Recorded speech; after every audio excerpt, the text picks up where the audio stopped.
Hey friends, today we have a special episode for all you dog lovers out there.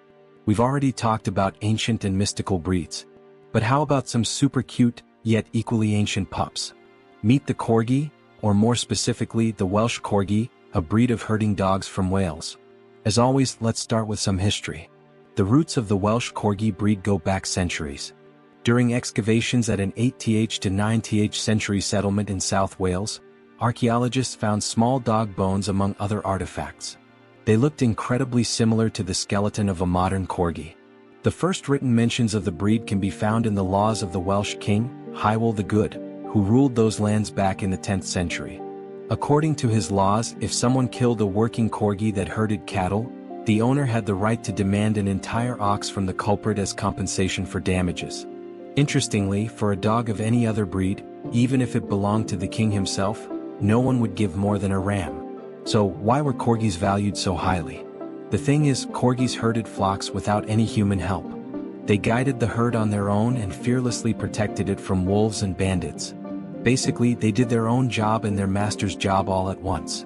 Losing a helper like that was a truly devastating loss. According to one theory, the ancestors of today's corgis were brought to the British Isles by the Vikings.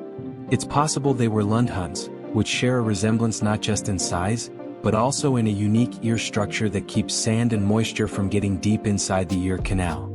Back then, their main job was herding, and we're not just talking about flocks of sheep. Corgis were great at managing herds of horses too.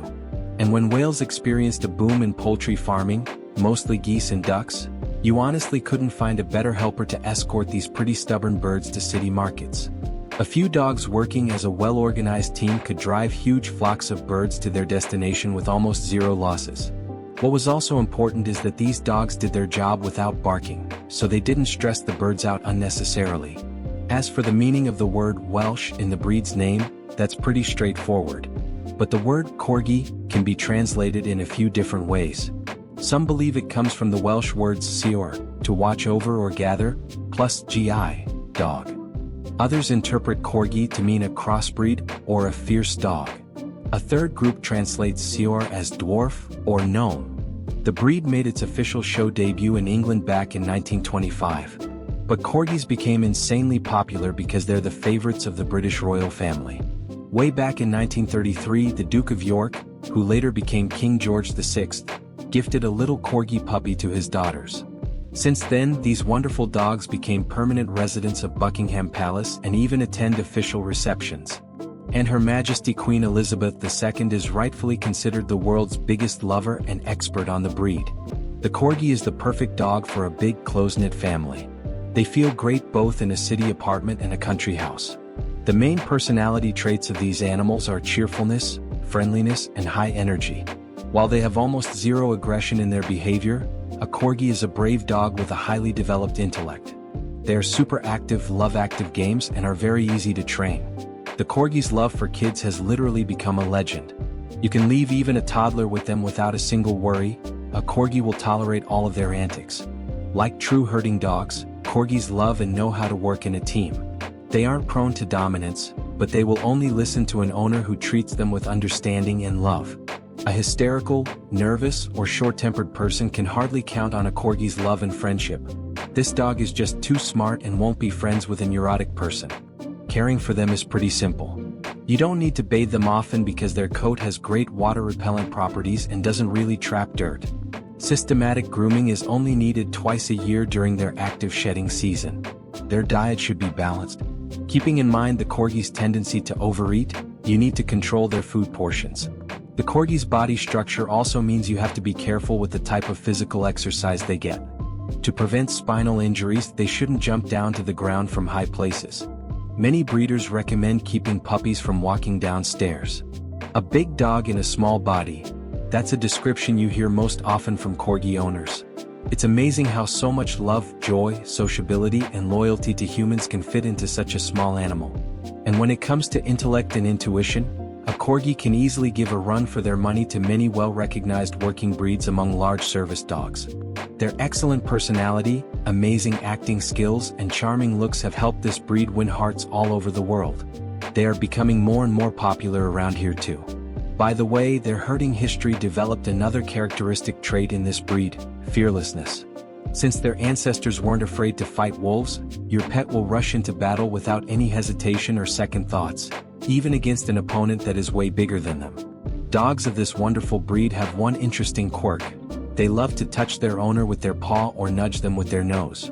A Welsh Corgi will sit next to you and gently touch you a few times in a row with short breaks, as if hinting that you couldn't possibly find a more interesting thing to do than hanging out with such a charming and smart dog.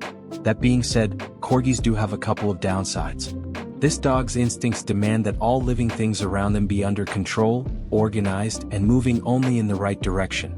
This is exactly where Pembrokes, especially young ones, get the habit of nipping people's legs and heels from behind. In the absence of geese or sheep, your family members get assigned to the role of the flock, and they'll have to experience these traits of the breed firsthand. Training your pet out of this habit isn't hard. You just need to be consistent and persistent. Welsh Corgis love to eat. This is also genetic. Herding work required a lot of energy, and the only way to restore it was to have a snack. Modern dogs have fewer worries, but their love for food stayed at the exact same level. That's why a Welsh Corgi will never turn down an extra piece of food. The problem is that overeating without active work will negatively impact the dog's health, especially their spine. To sum it up, Welsh Corgis are dogs that know how to genuinely enjoy life. You get the impression that these cute pups simply don't know what boredom or a bad mood even mean. Spending time with their owner, walks, and even work, everything brings these dogs joy. Their smiling faces and eyes full of excitement and optimism just can't leave anyone indifferent. So, if you want to learn how to enjoy life, you urgently need to get a Corgi. Not only are they low maintenance, easygoing, and loyal, but they're also smart, and that's a huge factor for a friend. Don't you think? Write your favorite dog breed in the comments below.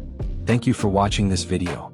Don't forget to hit the like button, leave a comment about what animal you'd like to see in the next video, and share this video with your friends. It really helps our small community grow. We are building a huge video encyclopedia about all animal species on the planet. Love nature along with us. See you next time.